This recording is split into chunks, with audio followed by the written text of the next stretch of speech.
October 17th, 2015 in Orlando, Florida, under the vibrant, neon-lit skyline, Sasha Samsadian stepped out of Attic nightclub. At 27, Sasha was a well-known figure in Orlando's social scene, a marketing expert working for a prominent real estate company. Her confidence matched the energy of the city. She was outgoing, loved by her colleagues, and had a close-knit circle of friends. Yet that night, after a few drinks and hours of revelry, something didn't feel right. The night air was cool, the city bustling, but Sasha's world was about to shift in a way no one could have predicted. The Uber ride she'd called was like any other, routine. The drive was calm, but when she arrived at Uptown Place, the apartment complex where she lived, someone was waiting. Stephen Duxbury, a 33-year-old security guard working the late shift that night, helped her into the building. She had trouble getting into her unit, her keys not working, perhaps from her inebriated state. He offered to help, as security guards often did, and she accepted. He guided her through the lobby, past the elevator, into the hall leading to her apartment door. What happened next wasn't seen by anyone. It was the last time Sasha would be seen by a living soul. When the sun rose the following day, Sasha didn't show up for a scheduled breakfast with friends. Concerned, they called her repeatedly, but there was no answer. Her phone went straight to voicemail. It wasn't like Sasha to be unreachable, especially when plans were in place. After several unanswered attempts, her friends, growing increasingly uneasy, decided to go to her apartment. They arrived at Uptown Place around 9 a.m. Sasha's car was parked in her usual spot, but when they knocked and there was no answer. The door was unlocked. Inside, it was eerily quiet. They entered the apartment, calling her name. Nothing prepared them for what they would find.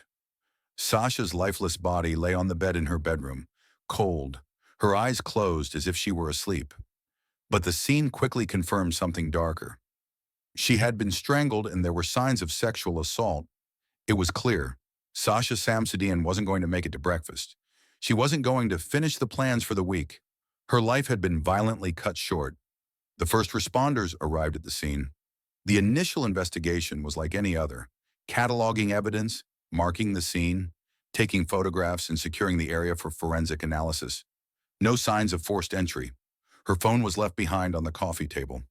It seemed like nothing had been disturbed in the apartment, yet there was a chilling sense that something wasn't right. The circumstances of her death didn't add up. This wasn't just another tragic death. It wasn't a random act of violence. The unanswered questions, the lingering doubts, were only just beginning. Who could have done this? Why would someone harm Sasha? The police began to look into everyone connected to her. The first lead came from the building's security footage. It showed Sasha walking with someone into the building that night, the last person to be seen with her. That someone was Stephen Duxbury. The investigation now turned its gaze toward him. A security guard, a man trusted to protect the tenants of Uptown Place. But how well did they really know him? Duxbury's initial statement seemed harmless enough. He said he had escorted Sasha to her door, helped her get inside, and left. But the footage told a different story. There was no footage of him leaving the building that night. He was seen on the camera entering the building, but there was no sign of him leaving after Sasha's last appearance. The police had already gathered one critical piece of evidence that could shift everything: security card data. Duxbury's swipe card had been used multiple times that night, but there was no sign of him leaving the building. He'd walked into the complex with Sasha, but something about the timeline didn't match. Was Duxbury lying? Or was there more to this case than met the eye?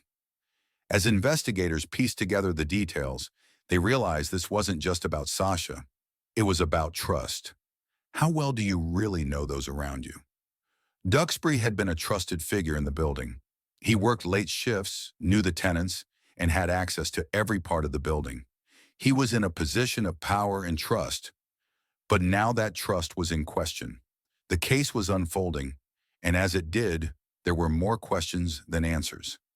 There was more to Duxbury's involvement than anyone realized, but the path to understanding it would take time. This wasn't a case of a random stranger lurking in the shadows. This was something deeper, something more sinister. It was clear Sasha had known her attacker, but was it someone she had trusted? The story of Sasha Samsudin's murder was just beginning, and the investigation was far from over. Sasha Samsudin's death, found in her own home, sent shockwaves through the Orlando community. No one had expected this to happen. Not to someone like Sasha, a bright, outgoing woman with a successful career and an expanding social life. But it was exactly in this quiet moment that the unimaginable happened. It was the morning after Sasha's disappearance that her friends decided to check on her. They had grown more and more concerned when she didn't show up for their planned breakfast. They knocked on the door trying to reach her by phone. Still no response. The door was unlocked.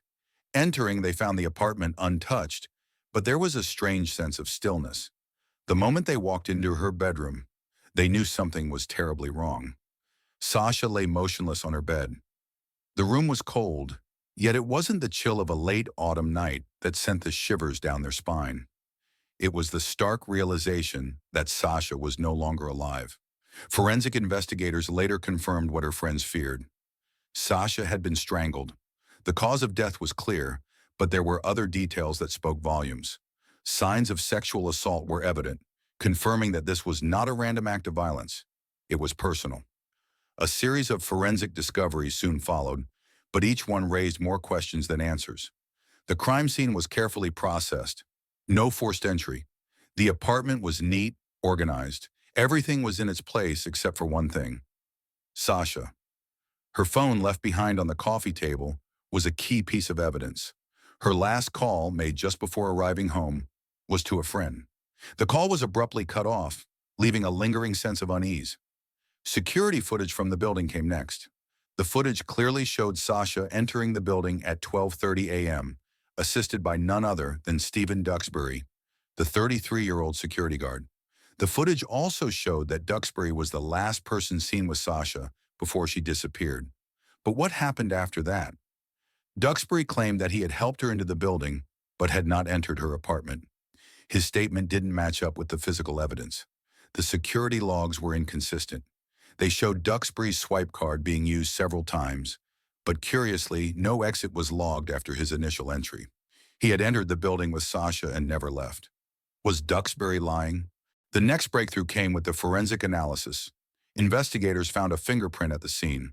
On the toilet lid, it was Duxbury's.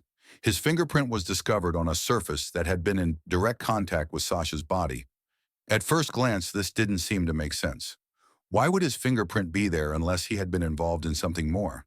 The forensic team also found DNA traces on Sasha's body. The DNA matched Duxbury's.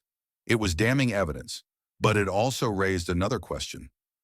How could he have left such clear evidence if he hadn't committed the crime?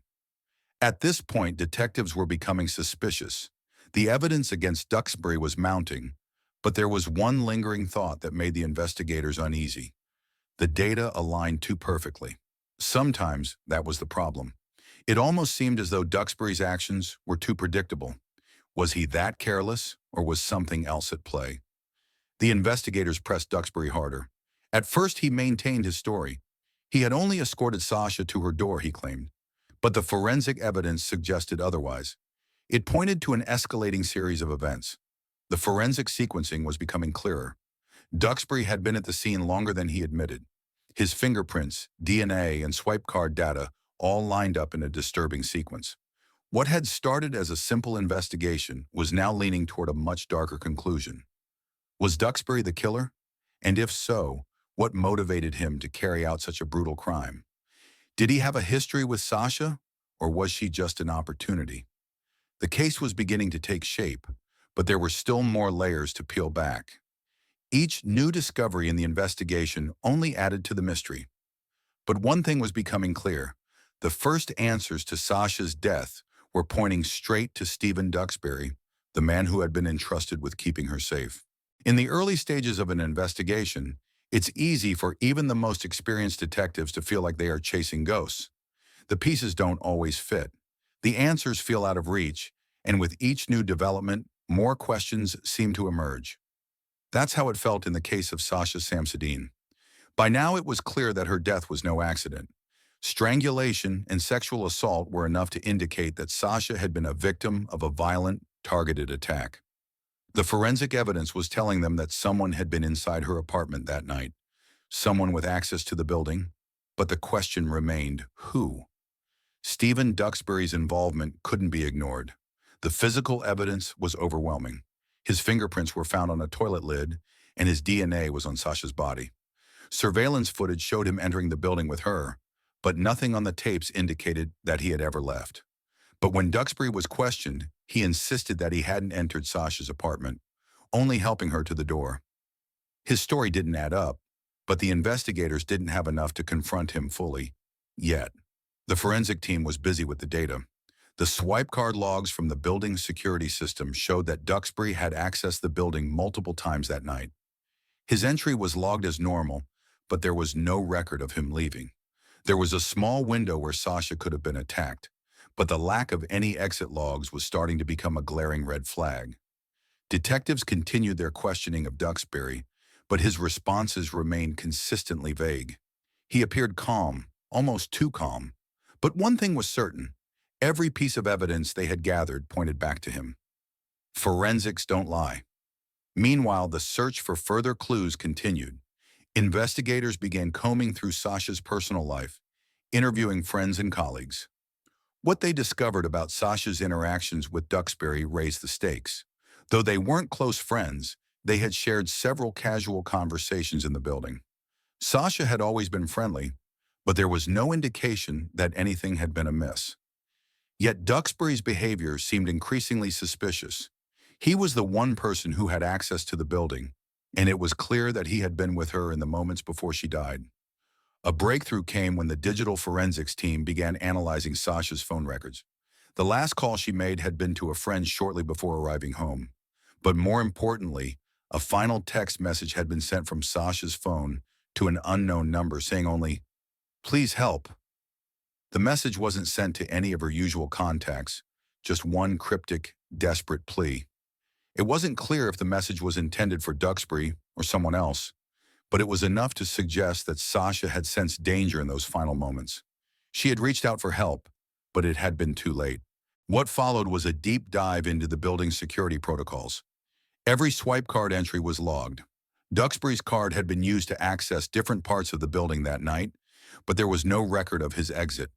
If he had left, why hadn't the system captured it? Was it a technical oversight or something more deliberate? In a building filled with security systems, the lack of any record of Duxbury leaving was troubling. The question loomed, could Duxbury have tampered with the records? By this point, the investigation was at a crossroads. There was enough circumstantial evidence to suspect Duxbury, but not enough to make an arrest. The forensics were damning, but there was still a gap in the timeline. They needed more. Forensic experts analyzed the phone data in greater detail. In the days following Sasha's death, a breakthrough in the phone's data provided more chilling information. Duxbury had been in close proximity to Sasha's apartment around the time she was killed. The GPS coordinates from his phone aligned perfectly with the time window of the murder. Not only had he been inside the building, but it seemed he had been much closer to the crime scene than he had admitted. The evidence was starting to pile up, but still, there was no direct proof linking Duxbury to the murder. He maintained his innocence, but the forensic anomalies were growing harder to ignore.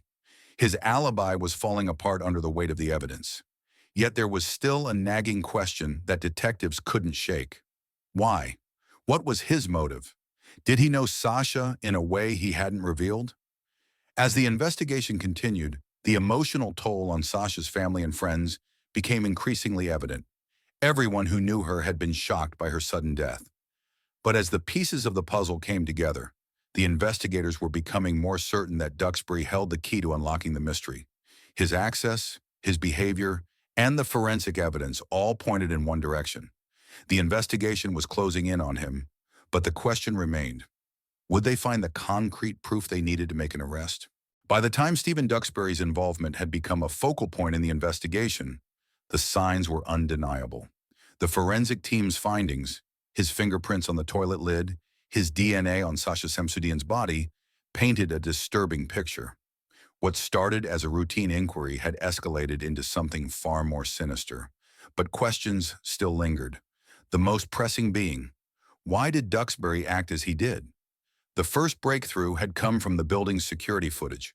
Surveillance cameras had captured Duxbury entering the building with Sasha around 12:30 a.m. But after that, things became murky. Duxbury had been the last person to see Sasha alive. His security card logged multiple entries, but there was no record of him leaving the building until after Sasha's body was discovered. It was this inconsistency that raised doubts. Why hadn't the system recorded him exiting? Did he deliberately tamper with the logs, or was something else at play? When questioned, Duxbury's responses were measured, almost rehearsed. He denied entering Sasha's apartment. His story was consistent. He had helped her into the building and left her outside her door. Yet the evidence told a different story. He had entered the building with her, and security logs showed that his swipe card had been used several times that night. It seemed as if Duxbury had not just been present in the building, but inside the very place where Sasha's life had been taken. With the mounting physical evidence, the forensic investigators turned their attention to digital clues. The data recovered from Sasha's phone would be pivotal. Her last text message sent just before she arrived home read, "Please help." The recipient of the message was unknown. Was it meant for someone specific? Was she reaching out to Duxbury? It was the kind of message that didn't leave room for ambiguity. Someone had to answer for this. As the investigation progressed, digital forensics also revealed more about Duxbury's whereabouts. His phone's GPS data was key. The system showed that Duxbury's phone had pinged within close proximity of Sasha's apartment at the time she was murdered. This was more than enough to suggest that he had been near her when she died, but it wasn't definitive proof of his actions. The investigators needed more. The next step was to piece together Duxbury's movements throughout the building. There were reports of him entering the basement storage area, but the reason for this was unclear. Investigators were puzzled. Could this seemingly insignificant action be tied to the murder? Had Duxbury been hiding something there? It wasn't uncommon for security personnel to have unrestricted access to all areas of a building, but in this case it seemed too convenient. His presence in a typically unused part of the building raised suspicion. The police were not yet certain what they would find, but they knew it was another piece in the puzzle. Meanwhile, the forensic experts continued to comb through the evidence collected from the crime scene. Sasha's body had been carefully examined, and the pathologist's report confirmed the cause of death: strangulation. There were no defensive wounds, which indicated that Sasha had likely known her attacker. It wasn't a random act of violence, it was personal. She had been vulnerable when she died, likely caught off guard by someone she knew. The medical examiner also noted the lack of struggle, which only added to the chilling nature of the crime. Sasha hadn't fought for her life. The absence of struggle hinted at a deeper connection between the victim and the killer. It was clear now that the perpetrator had been able to approach her without alarming her, which suggested a level of trust. The investigators revisited the security footage, this time analyzing it with greater scrutiny. There were gaps in the timeline, blank spots where the cameras had failed to record. What had happened during those moments? Had someone disabled the cameras deliberately, or was it a malfunction? This new wrinkle introduced another layer of complexity. Every answer seemed to uncover more questions. Duxbury's calm demeanor during his interrogations had not gone unnoticed. He remained collected, not once losing his composure. In fact, it seemed as if he was too calm. For a man under suspicion, his behavior was strikingly nonchalant. He stuck to his story, maintaining that he had simply helped Sasha into the building and had no further involvement. The police, however, were beginning to suspect that Duxbury's help had extended far beyond what he was willing to admit. The case was starting to come together, but the investigators needed one final piece to seal Duxbury's fate. They needed a clear link between him and Sasha's death, something irrefutable. The forensic evidence from the crime scene had already suggested his involvement, but it wasn't until the final analysis of the building's security system that the truth started to take shape. As the evidence continued to stack against him, the question remained: why would Duxbury kill Sasha? Was it a crime of passion, or was there a more calculated motive at play? The investigation was far from over, but the pieces were starting to fit together. The answers were within reach, and soon the truth would be revealed. As the investigation into Sasha Samsadian's murder continued, the pressure to uncover the truth mounted. Detectives had pieced together a significant portion of the puzzle, But there were still gaps, crucial, unanswered questions that needed resolution. Every lead brought them closer to the suspect, but none were enough to bring definitive closure.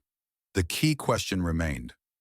What was Stephen Duxbury's true role in Sasha's death?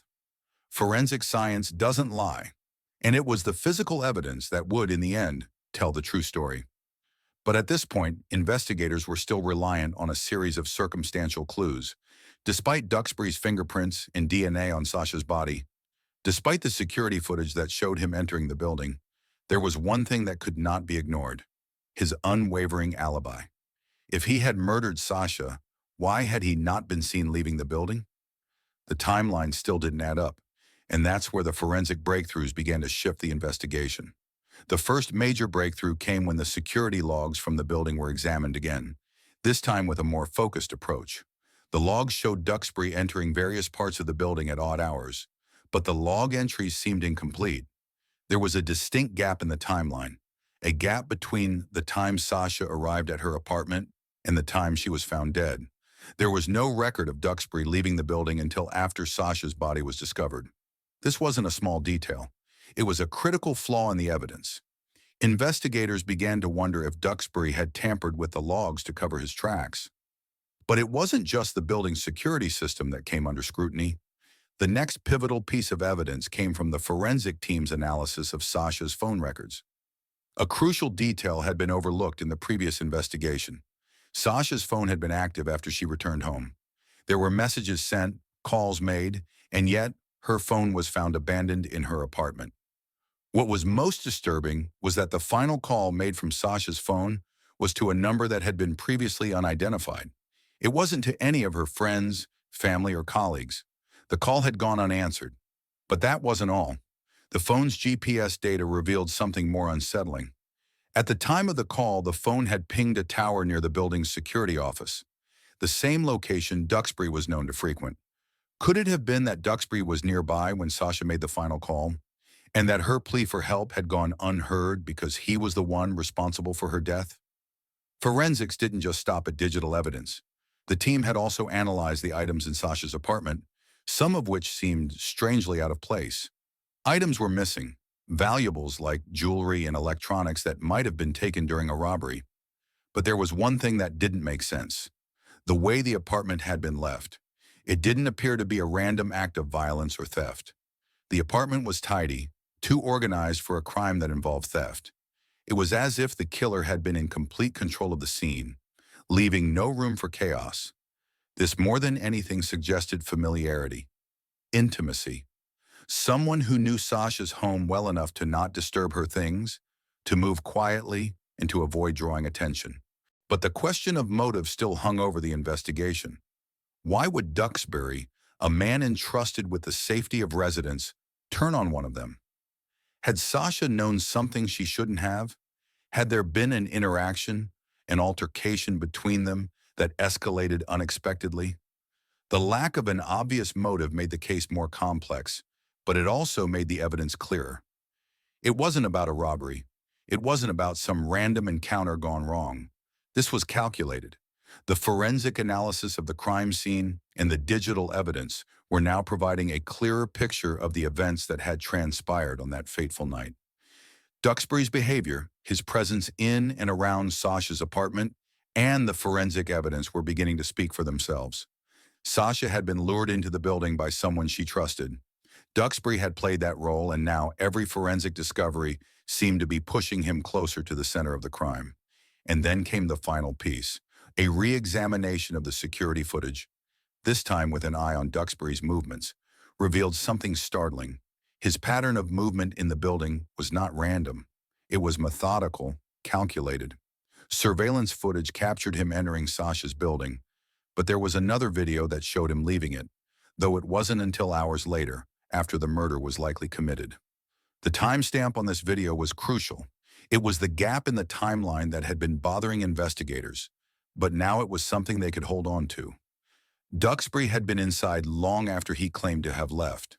The forensic data, combined with the surveillance footage, made one thing abundantly clear: Duxbury was not being truthful. By the time investigators had all the pieces in place, They knew they had enough to arrest Duxbury. The physical evidence, his fingerprints, DNA, and swipe card records, combined with the digital clues from Sasha's phone, had built a rock-solid case. But the most telling evidence wasn't found in the forensic reports. It was in the pattern of Duxbury's actions. A calculated man hiding in plain sight, using his position of trust to carry out a crime that was as deliberate as it was cold. The investigation had entered a critical phase. After weeks of meticulous forensic analysis, the evidence against Stephen Duxbury was undeniable. His fingerprints, DNA, and the building's security logs had all led to one conclusion. Duxbury was in the building at the time of Sasha Samsadian's death. But there was still one unanswered question: why? The timeline, once fragmented and uncertain, was now beginning to make sense. Duxbury had been inside the building, moving through the halls at odd hours. His swipe card data had placed him at critical locations throughout the night, including the area near Sasha's apartment. Investigators had already established his presence in the vicinity of Sasha's apartment at the time of the murder, but they needed one more piece of irrefutable evidence to solidify their case. That piece came from an unexpected source: Duxbury's own phone. It wasn't the first time the phone had been examined. However, further analysis of its data revealed a significant detail that had been overlooked previously. The phone's GPS log showed Duxbury's location, not just inside the building, but in the exact location where Sasha's body had been discovered. This pinpointed his movements with uncanny precision. The realization hit the investigators hard. The evidence was now irrefutable. Duxbury had not only been near the scene, he had been within feet of Sasha when she died. The phone data didn't stop there. Investigators also found a message sent from Duxbury's phone around the time of the murder. The message had been sent to an unknown contact, something brief and seemingly inconsequential, but it provided crucial insight into Duxbury's state of mind in the hours leading up to Sasha's death. The investigators knew now that the pieces were falling into place. They had the physical evidence, they had the digital evidence, they had Duxbury's phone records and his movements, all pointing to one clear conclusion. Duxbury had lied about his involvement in Sasha's murder, but the question still remained: why had he done it? As the case against Duxbury solidified, the investigators turned their attention to his past. It wasn't the first time Duxbury's behavior had raised concerns. Several of his former colleagues recalled odd interactions with him, though nothing had seemed particularly alarming at the time. He was a quiet man, often keeping to himself. But there had been moments, small hints, that Duxbury wasn't the man everyone thought he was. One former colleague recalled a time when Duxbury had seemed unusually interested in Sasha, though he had never acted on it. Still, the pieces didn't add up. Was this a crime of passion, or was there another motive at play? To understand the motive, the investigators began to examine Duxbury's relationship with Sasha more closely. They discovered that while they hadn't been close friends, their interactions were frequent. He had often seen her in the building's lobby and would occasionally make small talk, but there was nothing to suggest a deeper connection. Still, the investigators couldn't ignore the possibility that Duxbury's feelings towards Sasha had been more complex than he had let on. The breakthrough came when the investigators turned their focus to the security footage once again. They began to piece together a more complete timeline of Duxbury's actions leading up to the murder. The footage from earlier that night showed him alone, moving through the hallways with purpose. But there was something unsettling about his mannerisms, the way he seemed to be waiting for something, or someone. The footage didn't offer a clear answer, but it revealed enough to suggest that he was in full control of the situation. Duxbury had planned his actions carefully, moving in and out of the building without drawing attention. But somewhere in that cold calculation, something had gone wrong. Sasha had fought back, and in that moment of panic, Duxbury's carefully constructed facade had crumbled. What followed was a violent confrontation, one that left Sasha dead in her own apartment. As the evidence against Duxbury continued to mount, the case seemed increasingly clear. The investigators had the physical evidence, the digital data, and the motive. They had pieced together the puzzle, and they were ready to confront Duxbury with the truth. The arrest would come soon, but the question still lingered. Why had Duxbury, a man trusted to protect the residents of Uptown Place, decided to take Sasha's life? Was it a crime of opportunity, Or had something darker been lurking beneath the surface all along? The investigators were closing in on the truth, but the final step, the arrest, was still to come. Duxbury's lies had been exposed, and his fate now rested in the hands of the justice system. But the case was far from over. The full story of Sasha's murder was yet to be told, and the consequences of Duxbury's actions would reverberate through the community for years to come. Stephen Duxbury had always seemed like a quiet, almost invisible presence in the Uptown Place apartment complex. For months, he had been the friendly, reliable security guard, a man entrusted with the safety of dozens of residents. His calm demeanor and steady presence allowed everyone around him to feel secure. But behind that calm exterior, something darker lurked. By now, investigators had built an undeniable case against Duxbury. The forensic evidence was clear. His DNA on Sasha's body, his fingerprints at the scene, the security footage showing him entering the building with her, and the critical GPS data showing his phone in close proximity to Sasha's at the time of her death. All these pieces of evidence painted a chilling portrait of a man who had been in Sasha's life more than he had led anyone to believe. Yet there was still a nagging question that needed answering. Why? Why had Duxbury, a man trusted by all, chosen to end Sasha's life? The answer to that question wasn't as straightforward as the evidence. No prior connection had been found between Duxbury and Sasha that would explain such a violent act. No heated argument, no history of threats. But the investigators had learned to dig deeper. They began to look not only at Duxbury's interactions with Sasha, but also at his personal life, his psychological profile. They began to understand that the answers weren't just about the who and how, they were about the why. The forensic analysis of Duxbury's history revealed a pattern of strange behavior. Colleagues described his overly keen interest in the residents of the complex, particularly those he interacted with on a regular basis. Though he had no criminal record, Duxbury's pattern of interactions with people, always polite yet overly familiar, indicated a deeper desire for connection, one that could have turned obsessive. As the investigation closed in on Duxbury, his own actions revealed more than he likely intended. Under pressure from the detectives, he finally cracked. The first moments of his confession were methodical. He denied any intent to kill, maintaining his claim that the murder had been an accident, a crime of passion gone wrong. But as the hours passed and the evidence mounted, Duxbury's demeanor shifted. The cold, composed facade he had maintained began to break down. Duxbury confessed to the crime, but not in the way the investigators expected. His account was not one of regret or remorse. It was one of calm detachment, as if recounting an inevitable act that had been set into motion long before that night. He admitted that he had planned the murder, but he justified it as an act of betrayal. He had been infatuated with Sasha, and when she had rejected his advances, he felt humiliated. He believed that Sasha had flirted with him only to push him away later. For Duxbury, it wasn't about rage, it was about control. He had tried to maintain a professional distance, but his feelings for Sasha had built up over time, reaching a breaking point that night. His confession was chilling, but more chilling still was the way he described the moment he entered her apartment. He spoke of it matter-of-factly, as if it were the most natural thing in the world. His motives, according to his statement, were clear.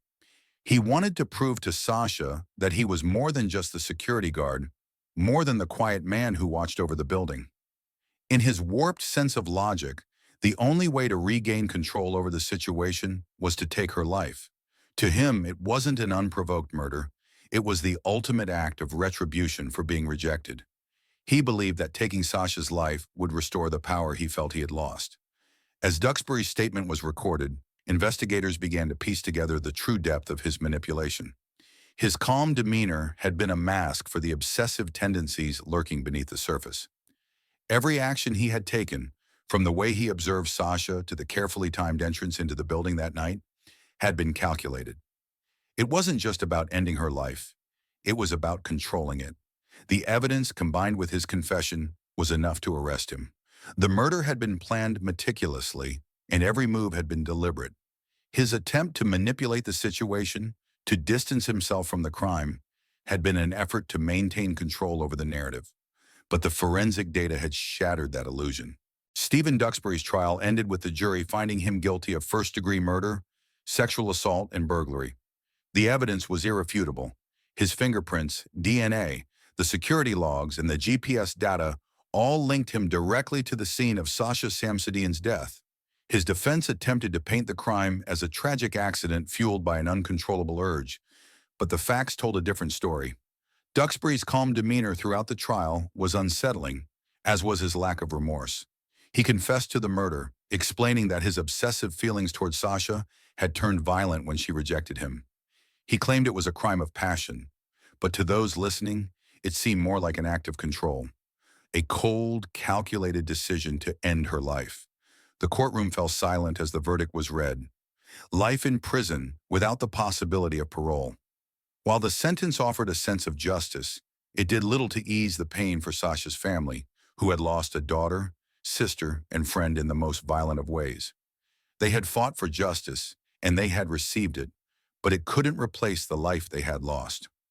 In the aftermath of the trial, the community of Uptown Place, where Sasha had lived, was left shaken. Duxbury, a trusted figure, had betrayed that trust in the most horrific way possible. Security protocols at the complex were immediately reviewed, with new measures put in place to prevent something like this from ever happening again.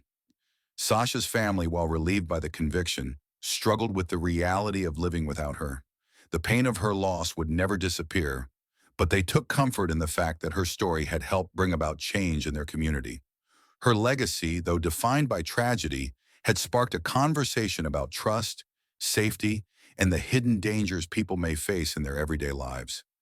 As for the case, it ended with the knowledge that justice had been served. Duxbury was behind bars, but the emotional scars left by Sasha's murder would linger. The lessons learned from this case were clear. Trust must always be given cautiously, and vigilance is vital, even in places where you feel safest. Sasha Samsadian's murder was a tragedy, but it was also a reminder of the importance of protecting those around us, being aware of hidden dangers, and never taking safety for granted. Her story would never be forgotten, and the lessons learned would continue to echo far beyond the walls of Uptown Place. As we've witnessed in this heartbreaking story, sometimes the people we trust the most are the ones who can hurt us the most. Duxbury's actions remind us that trust must always be earned, and we must be vigilant, even in the most familiar places. This case isn't just a reminder of the dangers that lurk in the shadows, but a call to action to protect each other, to stay alert, and to never ignore our instincts. In a world where trust can be easily betrayed, let's learn from this tragedy and keep our communities safe. What would you have done if you were in Sasha's position? How can we, as a society, ensure that such incidents are prevented in the future? Share your thoughts in the comments below. Your voice matters. If you found this story powerful and meaningful, please hit the subscribe button so you don't miss the next chapter of real-life crime stories. If you enjoyed this video, let me know where you're watching from, or share your thoughts on the story. And if this video didn't resonate with you, I'd love to hear your feedback as well. Stay connected, stay safe, and remember to always trust but verify.